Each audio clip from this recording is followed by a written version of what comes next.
Alors déjà en Suisse, on a plusieurs régions linguistiques, donc on a un bassin de population atteinte qui est différent.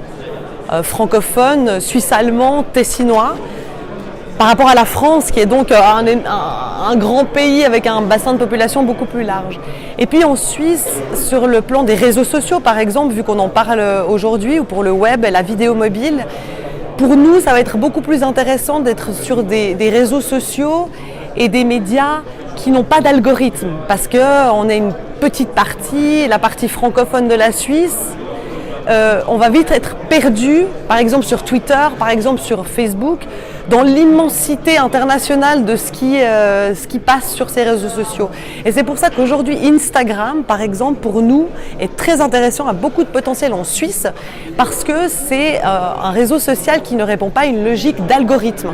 C'est une logique de timeline, de temps. Et c'est intéressant parce qu'on peut un petit peu plus se démarquer, ou en tout cas peut-être un petit peu plus avoir de visibilité.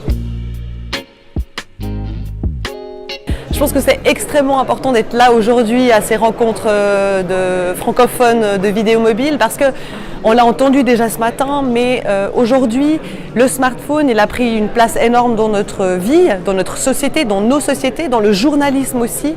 Et s'ouvrir à ça, voir quelles possibilités, quel potentiel a cet instrument dans le futur, je pense que c'est essentiel d'en parler, c'est essentiel d'en parler entre différents médias, entre différents pays.